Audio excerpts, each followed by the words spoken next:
Well, good day, YouTube, and welcome to another episode of the Albino Rhino Beer Review. Today you have the Rhino, and we're looking at a beer that is, in this part of the country at least, from what I understand, exclusive to the real Canadian superstore liquor stores. So there is one of these right across the street from my work, and I saw an ad for No Name Beer coming back and No Name Light. So I went and grabbed them. Now they're still they're 24 packs. In Alberta, they're $27.99 for the 24 pack. In Saskatchewan, they're $35.99 for the 24 pack, which is still $9 cheaper than some 12 packs of lager that you can get here in Saskatchewan. So I had to try them, right? The cases are still bright yellow with just black no name on it. The cans, however, at least here, the cans I get here in Saskatchewan are silver. So they're saving even more money because they're just getting a silver bullet. They're not getting a yellow can. So this is No Name Lager. I've had No Name Lager. The No Name Lager I had was bought at the beer store for $6.60, which was the $6, $1. It came out when Doug Ford did his Buck a Beer thing. And you could basically get two Buck a Beers. You could get Looney. I think it was called Looney from Looney Lager from Barley Days. I know Barley Days made one. I think it was called Looney Lager. And then you could get the No Name beer. However, the No Name beer was not brewed by the same people that brew this one. This one is brewed by Parallel 49 in Calgary. If you read the back here, we have ingredients are water, malted barley, hops, yeast, and it may contain wheat. Brewed in Canada.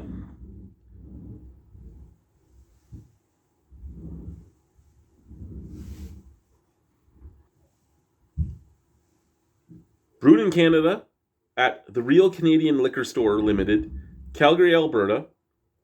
Satisfaction guaranteed.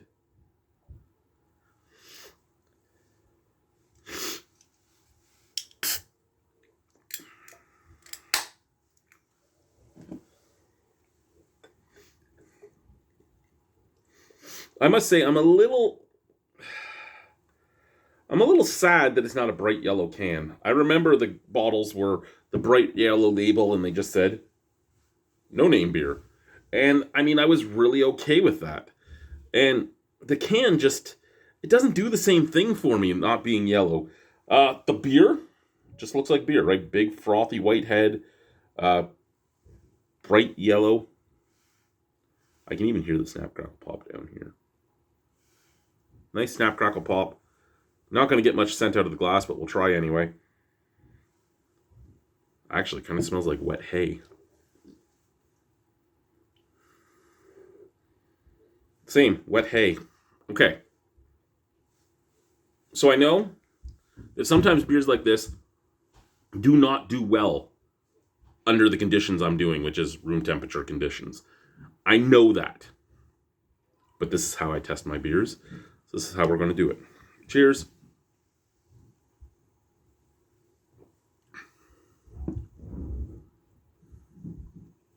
You know, I did a short. We went out on a date, me and my wife, for the first time ever. Like, in a long time. And we decided to go to Earl's because we're like, hey, Earl's, it used to be good pub fare. It isn't good pub fare anymore. It's very hipster-esque fare. Lots of avocado, lots of impossible items, as in not meat. But we went there, and I ordered the Earl's Rhino Lager, and I saw that the Rhino Lager was brewed by Parallel 49. And I was like, I wonder if this is going to be very similar to the No Name beer. And it actually really is.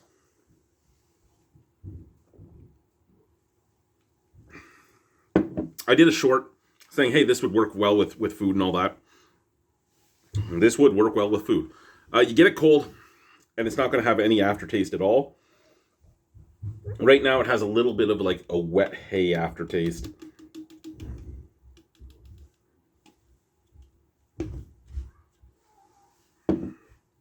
Which isn't great, but it's not bad. It's a solid little brew. It really is. I can't take anything away from this. It has that, it has a grainy, slightly sweet forefront, and then a grainy, grassy, wet cardboard, wet hay finish. And I'm okay with that, especially when you're looking at a $35 2-4.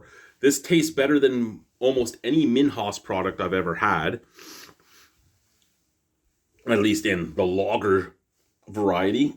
And this would be, well, I mean, again, if we're looking at cost, I could get 72 of these for 105, or I could get 80 of their stuff for 113. So, I mean, a slight little bit less cans, but you're actually, if this was in an 80 pack, you'd be paying almost the exact same amount.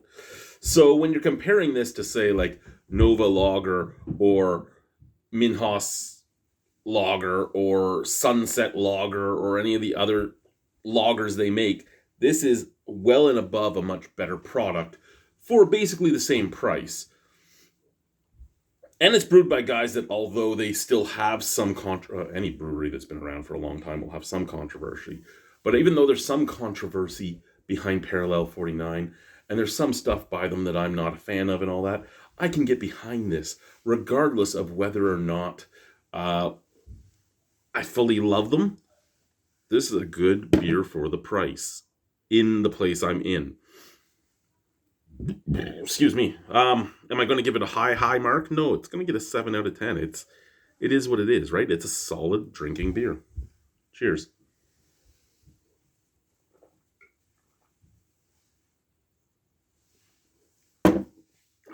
Bye-bye.